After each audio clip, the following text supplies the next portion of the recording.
Why do you have to be so naughty all the time? Can't you just be like a sweet puppy?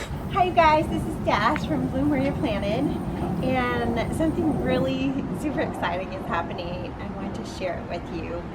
I have been filming with my iPhone, kind of an older iPhone, all year. Always wanted to get something a little bit better, upgrade the quality, but don't drink my coffee. But that just wasn't possible. And so something happened. I got a chance to do a rabbit raising course for a really popular website. And it was my big chance to play with the big dogs, I felt like.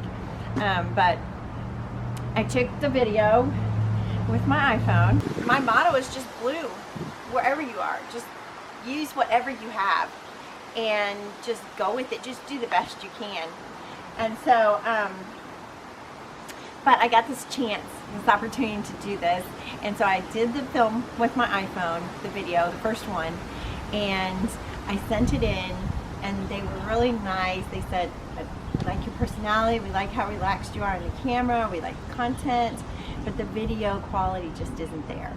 And so I just reached out to you guys. I reached out to friends and family and my online community, and I told them, you know, I have this chance.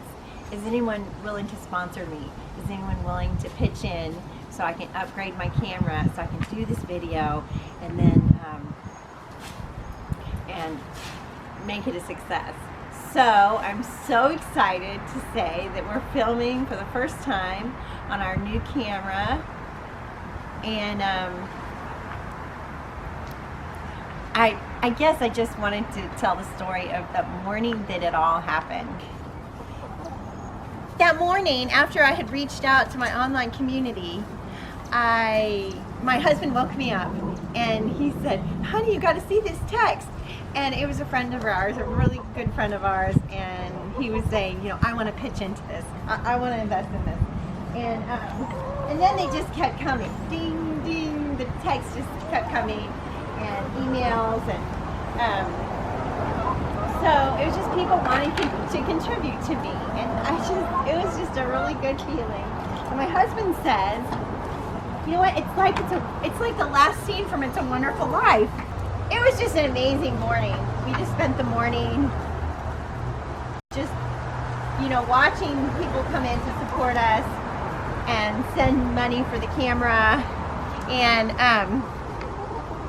it was just like that last scene. So my husband's really excited that morning, and he knows all the voices. So he was doing It's a Wonderful Life impression, and I was feeling thankful. So I'm excited to have the opportunity to do this course, and I'm so grateful to everyone who helped out to make that possible. To George Bailey, the richest man in town. And I said, honey, you are George Bailey. That's right. Very good. Just to have note, my father has memorized the whole movie. And we watch it every Christmas, so some of us are sick of it. Oh, no, you can't leave. For the first time, I have rabbits in my front yard. So I'm using this little coop. They all went out. And I'm moving around the yard because my life has changed a lot with the Homestead dog.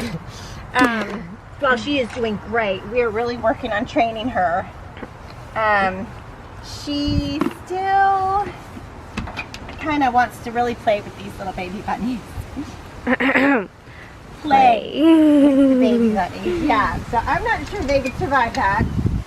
So, Nala, I see you. And come see our other pen. We've got a rabbit over here. So it looks like she's doing good, and they're eating the grass and fertilizing around the yard a little bit. and they're away from the backyard where the dog is, so that is a good thing. So I'm not sure how long I'll be able to do this because it is going to get hot pretty quickly, and I'm not sure if they'll be able to take the heat in this. But right now we're pulling them around the yard, having them mow.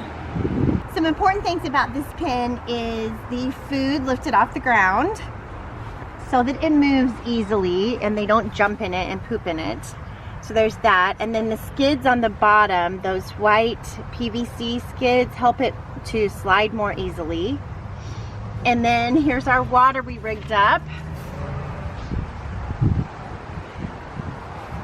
It's just a 2-liter bottle with a bubble wand to keep it on. I stole it from the Prophet, his bubble wand, yeah. So I mean, the bubbles were all spilt. He wasn't using it. right. No. And then tarps from church to help keep the rain out. So we're hoping this is gonna work. Okay, so far it's working good. All right, we gotta do a few garden chores. Oh look, Mr. Rabbit peeking out. Oh. Better close that.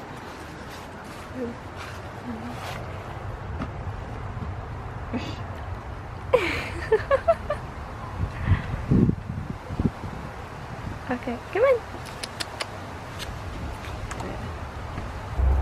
First thing we have to do is get rid of the winter covers. So the last possible freeze day has passed in Dallas, Texas, April 15th. So we don't have to cover anymore and everything can go in the ground. Yay! Spring is really here. So we'll fold these up and put them in storage for next winter. Okay. My arms literally are not. I'll come to you.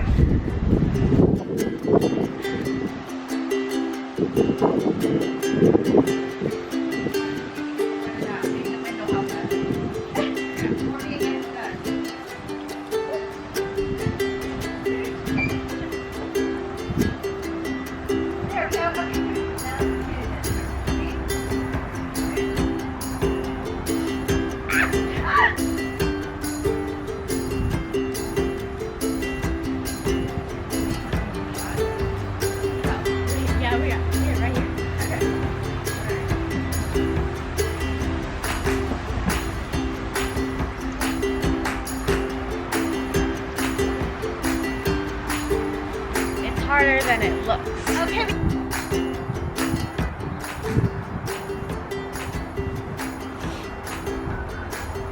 Do you guys see that little spot right there where there's kind of smushed bush? Yeah, that was our dog. She sat on the bush.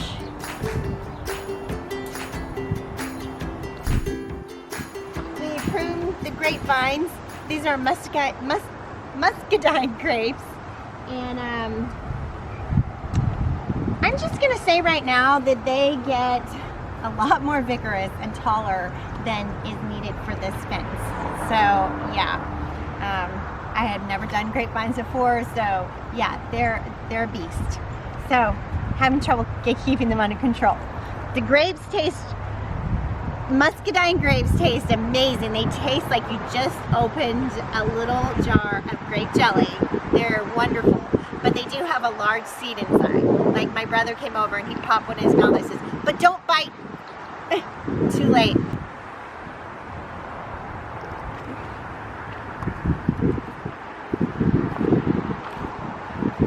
All right, these are beets.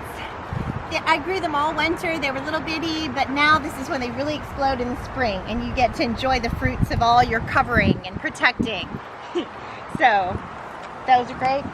Onions bulb up all at the end. I'll pull one because I'm gonna have one.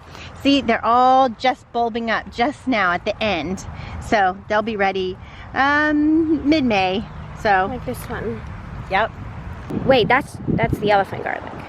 Yes, that's elephant garlic. I've never grown that before, but my friends assure me that it is gonna have a big bulb on it at the end. This Just is like the garlic. I know, isn't that nice? It's real mild tasting. For the first time, I'm growing this healing flower, calendula, And you're supposed to be able to make a tincture out of it and make a salve out of it. So I'm hoping that I can do that. So I've got several of them, but they like the cool weather. And the cool weather is almost over here in Dallas, Texas. So we'll see. Speaking of cool weather, here's our kale. We have lots of different varieties. This is dinosaur kale. Oh, I can't remember the other names. Curly leaf kale. But we are really enjoying that. We're eating kale. And again, it's just gonna be a few weeks for the kale, and then the hot weather's gonna come in and it's gonna go bitter and won't be any good. So we're really enjoying it while we've got it. And then same with spinach. Really enjoying this. But a few weeks and the hot weather, it'll bolt. Some of them are already looking kind of sad. So we're really enjoying it now though. And cauliflower, I'm not sure it'll ever amount to anything. I'm not sure we'll actually get a cauliflower. The cabbage moths are really eating it up. Those little white butterflies you see in your garden, yeah, they do this. Those pretty butterflies? Yeah, those pretty butterflies are my nemesis. I loved those butterflies. I know, but they love to eat like cabbage family plants like that. Comfrey, and it is the kind that seeds and it kind of spreads.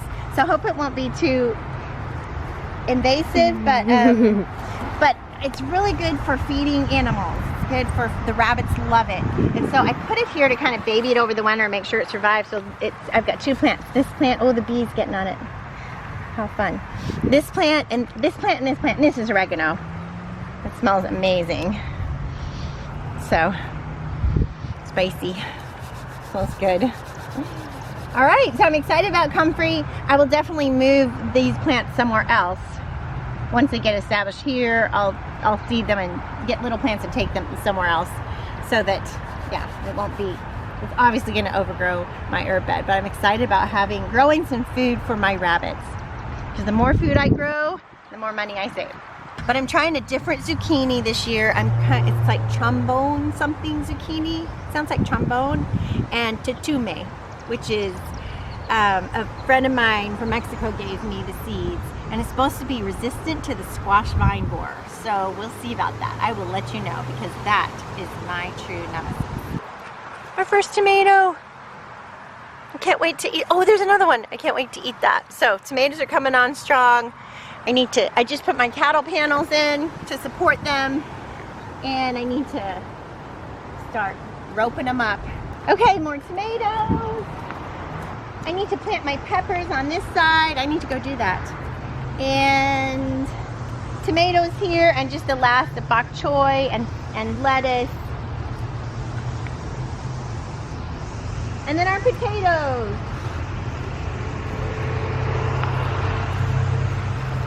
We need to fill the earth up to about here.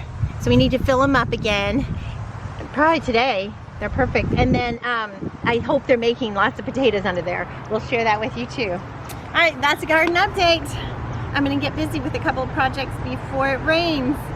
Thanks everybody, it's a wonderful life. Why don't you go to that rabble you know? Why? Because they'll run you out of town on a rail. That's why. I've been saving this for a divorce if ever I get a husband.